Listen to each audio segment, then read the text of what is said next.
cette délibération nous invite à déroger au repos du dimanche pour les commerces de détail. Et comme chaque année, la France insoumise s'y opposera. Alors permettez-moi de partager avec vous quelques réflexions sur le chemin social et philosophique que nous fait prendre ce genre de délibération. Il y a deux idées qui doivent être rejetées. Elles sont en apparence opposées, mais en dernier ressort, elles se rejoignent. La première idée à rejeter, c'est que la société doit contrôler les rythmes de vie de tous ses membres. La deuxième idée à rejeter, c'est que chaque individu est libre de rythmer sa vie comme il l'entend. Ces deux idées confinent au totalitarisme et à l'absence de liberté. La première parce qu'elle uniformise le temps de l'homme, la seconde parce qu'elle repose sur la loi de la jungle et qu'elle verrait le rythme du plus fort s'imposer au plus faible. D'un côté, le contrôle total du temps de tous, et de l'autre, l'absence totale d'une quelconque synchronisation sociale. Il faut trouver un équilibre entre ces deux extrêmes. Le dimanche, obligatoirement chômé, répond à ce double impératif. D'abord, c'est un jour d'obligation, celui où une autre société s'impose au carcan du capitalisme, celui où l'on impose un repos à tous dans l'intérêt général, celui où on considère que c'est un instant nécessaire d'harmonisation sociale.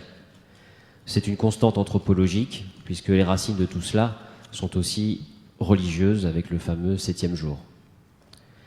Mais le dimanche obligatoirement chômé, ça n'est pas simplement un jour d'obligation, c'est aussi un jour de liberté, un jour où il y a un droit à reprendre le contrôle de notre temps. On peut d'abord décider de ne pas remplir ce temps, s'adonner à la somnolence, à la procrastination, à la mélancolie, au rien faire, à ce que l'écrivain Denis Grosdanovic appelle l'art difficile de ne presque rien faire. Il y a une beauté au culte de la paresse dominicale.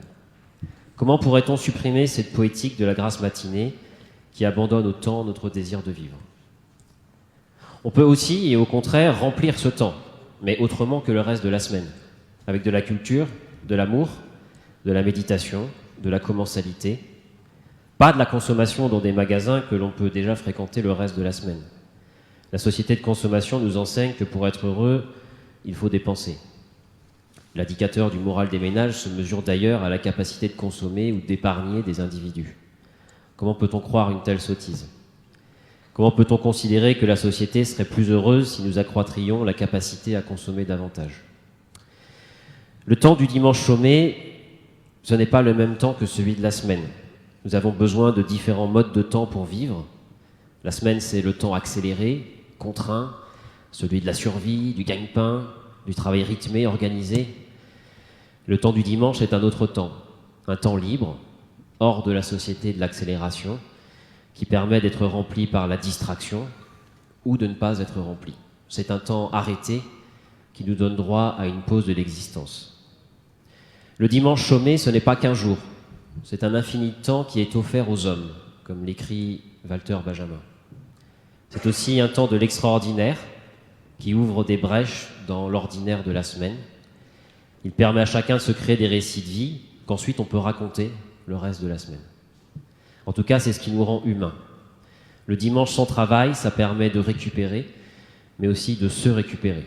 Ce n'est pas un temps non essentiel comme il y avait les commerces non essentiels selon certains.